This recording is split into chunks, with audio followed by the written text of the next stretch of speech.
VIP party के supremo Mukesh Sahni ने मंत्री अशोक चौधरी के कविता का किया समर्थन। कहा कि नीतीश कुमार को नई पीढ़ी के हाथ में हम जैसे लोगों को कमान सौंपकर राजनीति से ले लेनी चाहिए रिटायरमेंट। आपको बताते चले कि दरभंगा शहर के एक आवासीय होटल में वीआईपी पार्टी के द्वारा आयोजित आईटी सेल के पदाधिकारियों की एक बैठक का आयोजन किया गया था। इस कार्यक्रम में पहुंचे वीआईपी पार्टी के सुप्रीमो मुकेश सहनी। वहीं कार्यक्रम में आए पदाधिकारियों को संबोधित करते हुए मुकेश सहनी ने कहा कि 2025 के विधानसभा चुनाव में वीआईपी पार्टी अधिक से अधिक मजबूत होकर उभरे और सरकार बनाने में हम लोग की अहम भूमिका हो। यहां तक उन्होंने कहा डाला कि सरकार हम लोग बनाएंगे, इसके लिए आप लोग अभी से तैयारी शुरू कर दें। इस अवसर पर पत्रकारों ने कई सवाल किया। इसका जवाब देते हुए मुकेश सहनी ने क्या कहा वो भी आप सुनेंगे। वहीं इस संबंध में वीआईपी पार्टी के राष्ट्रीय उपाध्यक्ष बद्री पूर्वे को अभी से कहा गया है कि आप दरभंगा शहरी क्षेत्र के विधानसभा चुनाव के लिए अभी से तैयारी शुरू कर दें। दोनों नेताओं ने पत्रकारों को क्या बताया। एक रिपोर्ट दरभंगा दर्शन न्यूज से मनोज झा। जिला में हम कैसे ज़्यादा से ज़्यादा सीट पर चुनाव लड़े।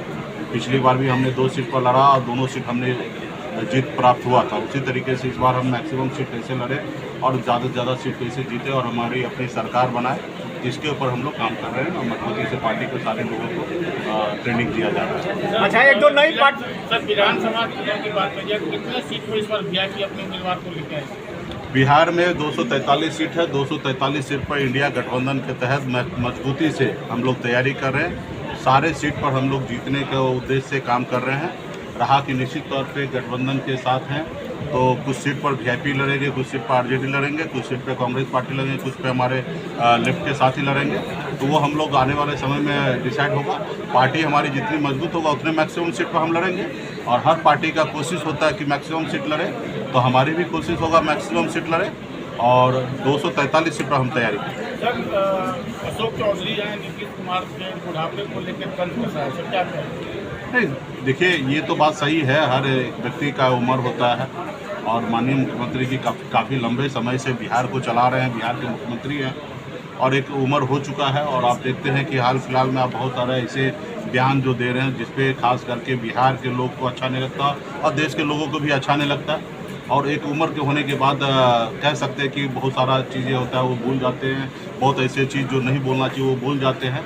तो मुझे लगता है कि उनको नई युवा पीढ़ी को कमान सौंपना चाहिए, हमारे जैसे लोगों को बिहार में साथ देना चाहिए और अभी समय हो गया उनको अपने बच्चे को आशीर्वाद देना चाहिए और निश्चित तौर पे हैप्पी एंडिंग करना चाहिए, रिटायरमेंट लेना चाहिए। ये तो हम लोग कह ही रहे हैं, अभी तो जानकारी प्राप्त हो रहा है जिस तरीके से उनके पार्टी के उनके नेता ही अभी इस तरीके से बात रख रहे हैं। तो खैर निश्चित तौर पे एक उम्र होने के बाद सबको अपना जगह छोड़ना चाहिए, अपने आने वाले पीढ़ी को एक अच्छा संदेश देकर उनको देना चाहिए। सर ये बयान आपको नहीं लग रहा है कि अशोक चौधरी की नज़दीकी जो कहीं भाजपा से तो नहीं बढ़ रही है?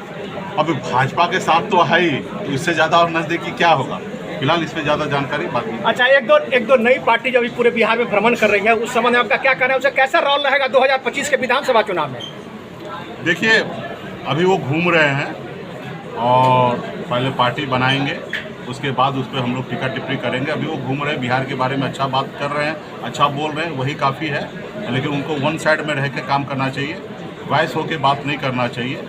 और बाकी अभी फिलहाल तो उनको पहले तो मैदान में उतरने दीजिए, उनकी पार्टी रजिस्ट्रेशन होने दीजिए, उसके बाद फिर इस पर चर्चा होगी। पार्टी का आईटी सेल का बैठक है। दरभंगा सीट कैसा वीआईपी पार्टी के लिए अहम है कि नहीं इस बार? आज दरभंगा जिला स्तरीय आईटी सेल की आज बैठक सा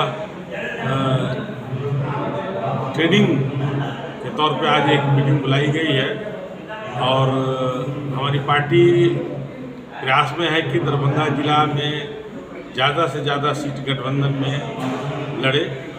उसमें दरभंगा शहर एक प्रमुख सीट है जो हमारी पार्टी का विशेष रूप से दावा है कि दरभंगा शहर सीट पर चुनाव वीआईपी पार्टी ही लड़ेगी, ये हमारा अपना मानना है। तो लगातार आप पार्टी से जुड़े हुए हैं, कैसा लग रहा है आपको विधानसभा क्षेत्र या जो राजनीति उथल पुथल अभी आप चल रही है बिहार में, क्या कहना है आपके संबंध में? अब तो हमारे जो शीर्ष नेता हैं माननीय मुकेश सहनी जी, जो पार्टी संदर्भ में जो निर्णय लेते हैं या लेंगे या भविष्य में कोई भी निर्णय करेंगे, तो वो हम लोगों के लिए मान्य है और अच्छा ही रहेगा। हम लोग यही मान रहे हैं। ज़्यादा संभावना है कि महागठबंधन के साथ ही पार्टी हमारी अभी तक है और आगे भी रहेगी। वैसे हमारे नेता जो निर्णय लें।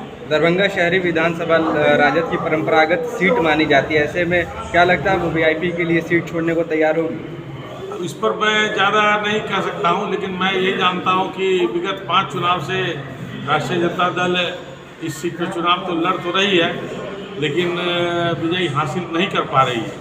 तो हम लोग प्रयास करेंगे कि वीआईपी पार्टी को ही ये सीट मिले, ताकि हम लोग मिलजुल करके इस सीट को किसी तरह से जीत सकें, हर हालत में जीत सकें। ऐसी चर्चा है कि बद्रीपुर में इस बार दरभंगा शहरी विधानसभा से अगर ये सीट वीआईपी के खाते में जाती तो उम्मीदवार हो सकते हैं। आप इस जिम्मेदारी के लिए तैयार हैं? ये तो हमें पार्टी की तरफ से निर्देश दिया गया है कि आप अपनी सीट को जो है सो ये दरभंगा शहरी सीट को मजबूती से तैयारी करें और आने वाले समय में जो निर्णय होगा पार्टी का वो। अभी पार्टी आश्वासन आपको दी है? अभी तो पार्टी कही है कि आप तैयारी करें, सीट को वीआईपी पार्टी के लिए तैयार करें, तब फिर उम्मीदवार कौन होंगे ये तो समय बताएगा। ठीक।